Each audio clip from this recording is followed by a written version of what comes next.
What is a fundy? That's all I wanted to know. It seemed like such a simple question.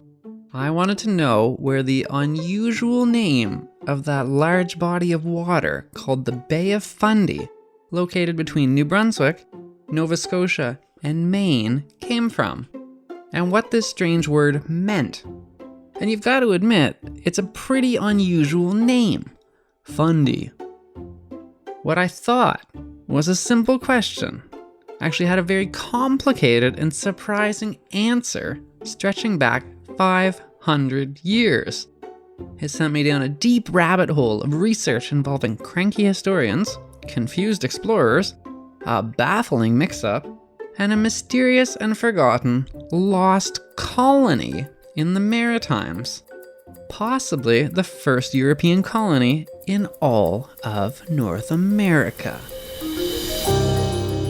You're listening to Backyard History, the hidden stories that happened in your own backyard.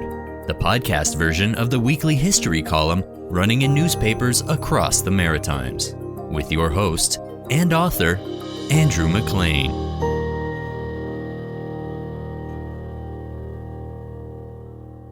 So, where on earth does this word Fundy come from? Mi'kmaq and Pescamukati peoples named the Bay of Fundy Baku da Bakek, which means open way. Meanwhile, Wolastoqey people named it Wekwab-Igatuk, which means the waves at the head of the bay. The Maritimes have had plenty of place names that are mangled attempts by colonists to pronounce Mi'kmaq, Wolastoqey, and Pescamukati names for those places. My personal favorite is New Brunswick's Swan Creek, which comes from the word Siwankik, which means cranberry bog, and it has nothing to do with large, white, long-necked birds at all. But no matter how badly the settlers could mispronounce a word, those names for the Bay of Fundy are very clearly not the origins of the word Fundy. It's sometimes suggested that Fundy comes from Fond de la Baie, which is French for head of the bay. However, New Brunswick's greatest, and frankly most obsessive, naturalist and historian, William F. Ganong, didn't think much of that suggestion. He sourly noted in a 1930 essay, "I've seen nearly all known early maps of the bay, but I've never seen that expression on them." It turns out that William F. Ganong had also asked that same question. What is a fundy anyways? He asked it in 1902. He then wrote 11 books over the next 21 years trying to find the answer to that question. And here I was, innocently thinking that the origins of the word fundy was such a simple question. In 1604, a fleet of French settlers, including Samuel de Champlain, arrived from Europe off the coasts of North America. At the time, there were no Europeans anywhere from Quebec down to Florida. Champlain's expedition would be building the first settlement anywhere on the entire continent at that time. They could have chosen to build their settlement anywhere in all of North America, and they chose the Bay of Fundy. Champlain seemed to have some confusion over what to name the Bay of Fundy, and he went between two options, Faldanaru and Norumbega. He likely got them from an old map from a century or so earlier. Champlain personally preferred the name Norumbega, which he thought was the name of a mythical city of gold that was somewhere in the area. The Maritimes El Dorado, if you will. But that's a whole other story for another time, and I'm trying to keep this episode under 21 years long, so we're gonna move on from that one. Champlain's suggestion to name the Bay of Fundy Norumbega was overruled by his boss, the commander of that expedition, the Sieur de Mont. who named it La Baie Françoise, meaning French Bay. The name never really caught on. The French built a settlement on St. Croix Island, on the New Brunswick side of the Bay of Fundy. After a brutal first winter, they abandoned the little island, sailing across the bay to build a new settlement at Port Royal, which is now named Annapolis Royal in Nova Scotia. When Champlain was exploring somewhere around Advocate, Nova Scotia, deep inside the Bay of Fundy, he made a remarkable discovery. We found a very old cross, all covered in moss and almost wholly rotted away, an unmistakable sign that formerly Christians had been there. The Bay of Fundy had already been visited and named by Europeans long before Champlain's arrival, and that earliest of European names for it, of Fundy, would outlast the French and the later British attempts to rename it. Figuring out who had built that old moss-covered cross and who had first named that big body of water Fundy requires going back a whole century before Champlain's arrival. We Maritimers take it for granted today how massive the Bay of Fundy is. It's hard for us to believe that people could just fail to notice it. Yet several of the earliest explorers somehow managed to do just that. The first European since the Vikings in the Maritimes was John Cabot in 1497. He explored Cape Breton and Nova Scotia, but he didn't find the Bay of Fundy. Nearly 3 decades later, in 1524, an Italian explorer working for France named Janus Verrazano explored the Maritimes. Janus Verrazano was a very colorful character, and he's another reason that poor old William F. Ganong ended up writing 11 books over 21 years on the subject. No one really knows for sure who Janus Verrazano really was. He almost certainly changed his name several times in his life. And he chose the name Janus after an ancient Roman two-faced god of duplicity. Janus Verrazano somehow talked his way into being a captain of a French ship exploring North America for the first time. Remarkably, it's unclear if he'd ever even captained a ship at all before this expedition, but he managed to become a captain of a ship named the Dolphin, of all things.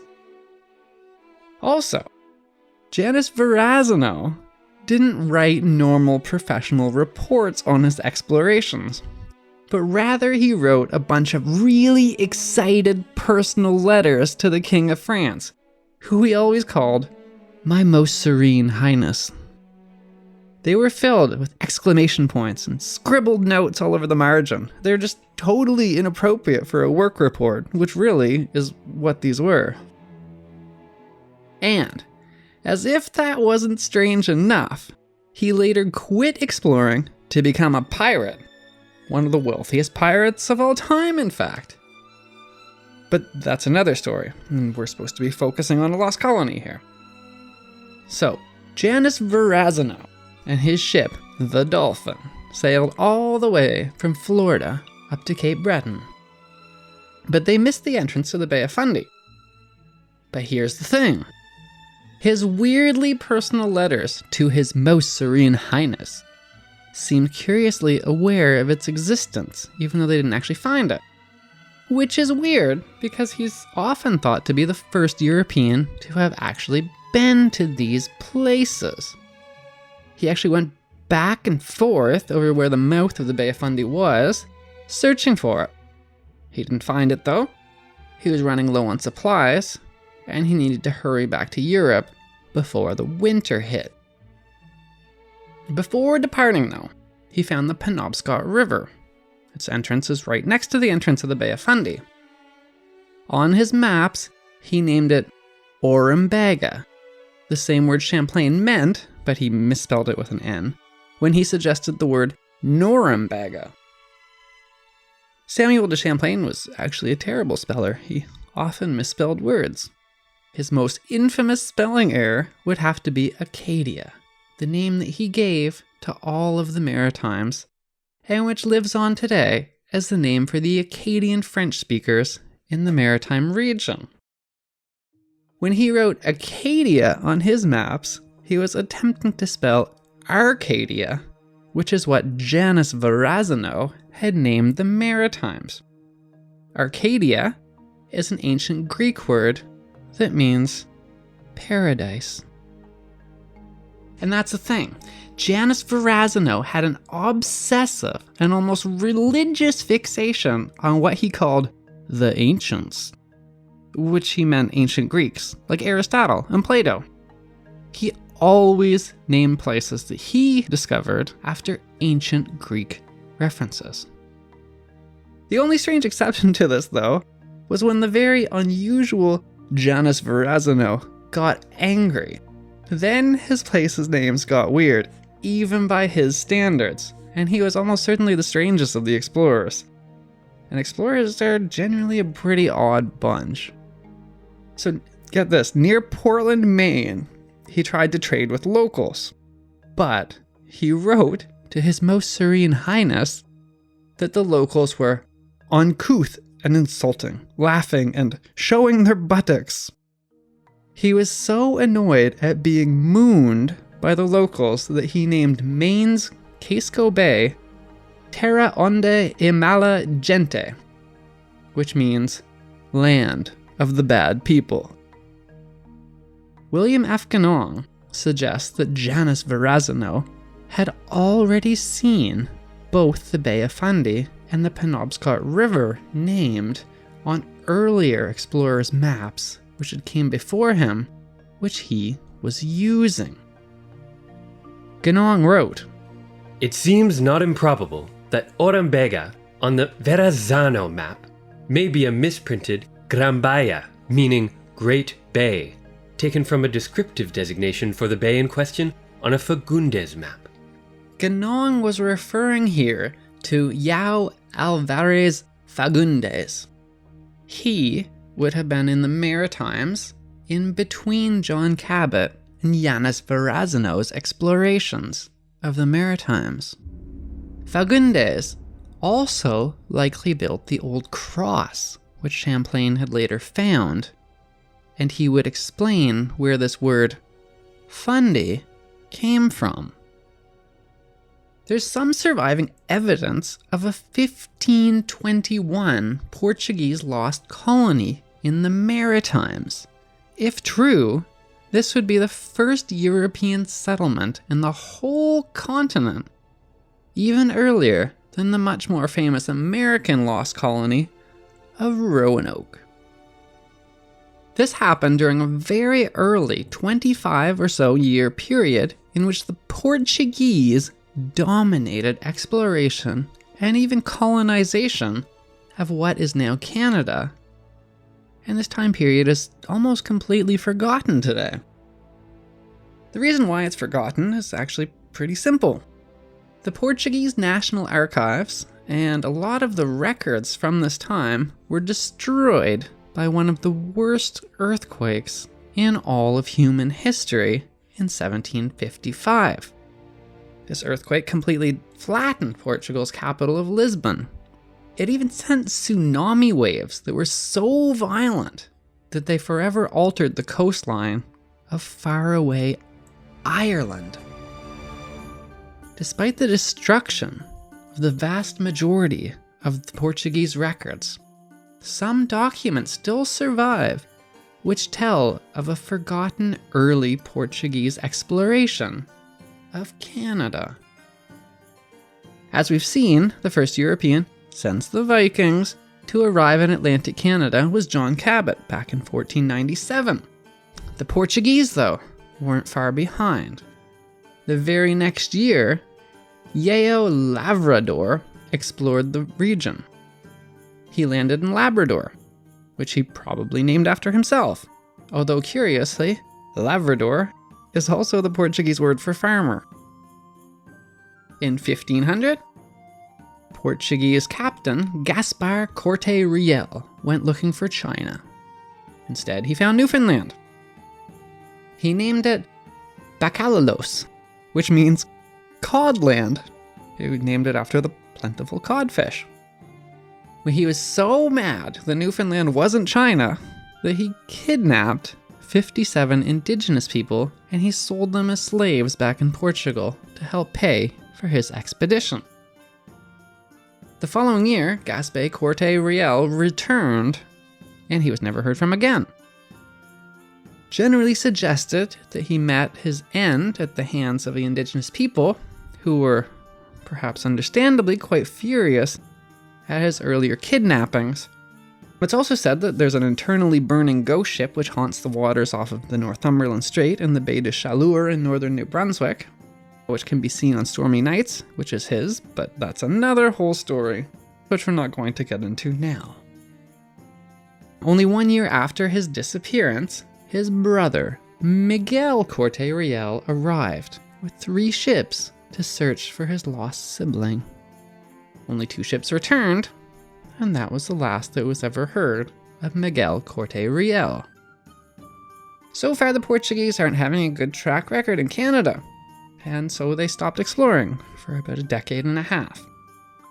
Then, in 1521, Yeo Alvarez Fagundes, who Ganong was earlier referring to, was given a commission which allowed him control over what the Portuguese named the land of the Corte Reals, and this is Nova Scotia. The Portuguese King Emmanuel's letter of patent to the 61-year-old Fagundes still survives. It recounts how Fagundes had earlier, at his own expense, discovered said lands and islands and spent therein much of his wealth, and that now, should he set off to discover lands, to give and grant him governorship of all of the islands and the lands he may discover. So that's what the letter said. The letter then went on to state that Fagundes had already been to Canada the year before the letter was written, and it describes in detail the places he had already visited. These included Newfoundland, Nova Scotia, and a place that he wanted to build his colony, Cabo do Breton, Cape Breton. It seems that after receiving this letter of patent, Fagundes immediately set about establishing a colony named San Pedro, which means St. Peter's. Some claim that it was on or near the same island in the Brador Lake, which is still named St. Peter's today. Fagundes recruited colonists, men and women alike, largely from the Canary Islands. They brought with them livestock and they brought with them farming equipment. They would have crossed the ocean on a lengthy journey. It took Llanos Verrazano's ship, the Dolphin, 49 days to get all the way across the Atlantic Ocean. They would have endured tight conditions, they would have endured seasickness, possibly disease, and likely storms on the voyage over, before finally sighting land. It seems that things didn't go smoothly for Fagundes' little colony in Cape Breton. In 1570, Captain Francisco de Souza was the governor of Portuguese Madeira Islands, and he was also a business partner of Fagundes, wrote in a letter, which still survives today, about what had happened 45 years before. The letter read, "Determined to settle some part of Bacalaos, which remember is Newfoundland, they did in a carrack, that's a large 4-masted ship, and a caravel, that's a small, fast 3-masted ship, but finding the region to which they were bound very cold, they sailed along the coast east to west until they reached that running north, east, and southwest, and there they settled." If there were really only 2 ships, then it wouldn't have been that big of a colony, especially if one of the ships was a caravel, which is not especially large. By contrast, Samuel de Champlain's later colony effort had 3 large carrack-sized ships, but it only carried 70 colonists. The letter goes on to describe the colony's location. It reads, "This is at Cabo de Berteo, at the beginning of the coast that runs north in a beautiful bay where there are many people and goods of much value, and the soil is rich." This is likely the place that Fagundes named Terra de Muita Gente, which means land of many people, and it's Brada or lake. The area was heavily populated by Mi'kmaq, who had named the lake Petiupuk. Mi'kmaq eagerly traded with Europeans. An ancient elder's dream had long foretold that one day blue-eyed people would come across the sea on floating islands and change their lives forever. The proud Mi'kmaq decided that they should trade with and learn from the newcomers to better take charge of their future. De Souza's letter from 45 years later recounted what he had heard had became of the lost colony. The letter read, "They lost their ships, and nothing further was heard from them, save the Basques, who continue to visit the coast in search of the many articles to be obtained there, who bring word of them, and state that they ask them to let us know how they were, and that the natives were friendly, and that the soil was good." The reference to the Basques highlights that even at that very, very early point, it wasn't only these famous explorers who were in North America. Ordinary working people like Basque fishermen and English traders from Bristol made these long trips across the ocean to fish and trade. If that letter is accurate, then the lost colony would have still had some limited contact with Europe. But if it's also true that their ships were all lost and damaged, then they wouldn't ever have been able to return home ever again. Samuel de Champlain wrote about the lost colony in a tone that took for granted that everyone knew its story. And despite mentioning it in passing many times, he didn't go into depth about it. He couldn't have anticipated the later destruction of Portugal by earthquake, and that one day his notes would be one of the few surviving sources that still talked about the colony. In his note, Champlain wrote, "The Portuguese formerly attempted to settle upon Cape Breton and passed a winter there, but the rigor of the season and the cold made them abandon the settlement." It's not clear whether he meant abandon, in the sense that the colonists went home, or that the colonists were abandoned by Portugal. While the colonists might certainly have felt abandoned by their home country, as they were left alone in a strange foreign continent, that wasn't quite the case. Champlain wrote about how he had found cows on Sable Island, which he was certain had come from a Portuguese ship which was lost on its way to colonize Cape Breton Island over 60 years ago. It seems that the Portuguese had attempted to send reinforcements to the colony, but their ships crashed. Shortly after, Portugal itself was invaded and conquered by its next-door neighbor, Spain. There's some uncertain evidence suggesting that even after the occupation, the Portuguese had attempted to send a third fleet to relieve their lost colony, but it appears to have been shipwrecked as well. The lost colony was, at this point, indeed lost forever.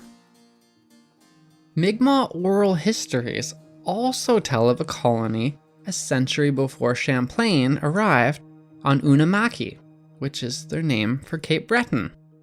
They tell of Europeans building earth mounds, possibly fortresses, near the island they called Sinpilik, which is St. Peter's Island.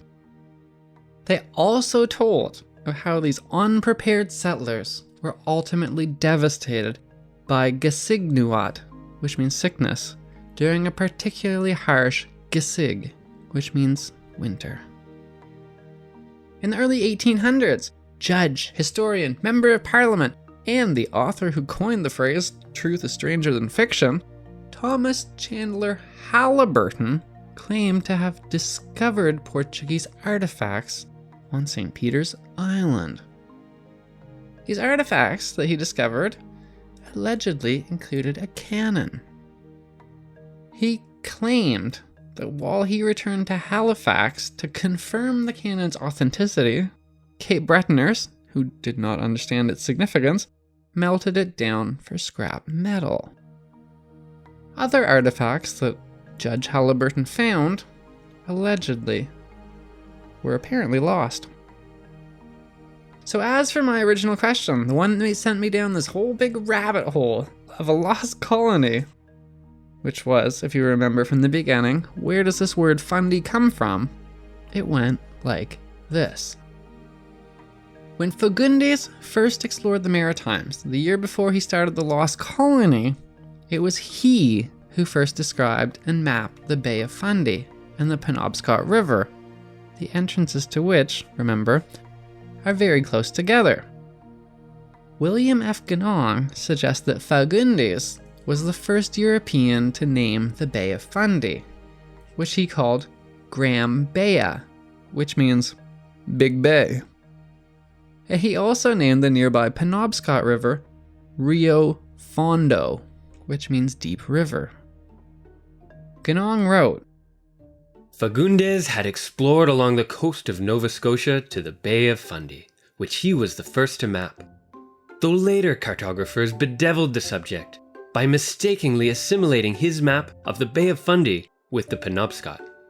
This bedeviling cartographer was none other than Janus Verrazano, who likely had Fagundes' maps. Failing to find Fundy, but knowing it was there, he drew it on the maps that he made anyways, but he mixed the two names up. Not being Portuguese, he also mixed up the spelling. He called the Penobscot River, which Fagundes had named Grambaya, Orambaya. And then he called Fundy, which was labeled as Rio Fondo, as Fodinaru. Samuel de Champlain, who was, as you'll recall, also really not very good at spelling at the best of times, continued to bedevil the cartography even more when he noted it on maps as Funda, or sometimes even Fuxdi. Spelling really wasn't his strong suit. Over the centuries, Funda became Fundy. So that's the answer to my question as to what is a Fundy. It's a badly mangled attempt to say the word deep in Portuguese. That was Backyard History with your host, Andrew McLean. Thanks for listening, and stay tuned for another hidden story that happened in your own backyard.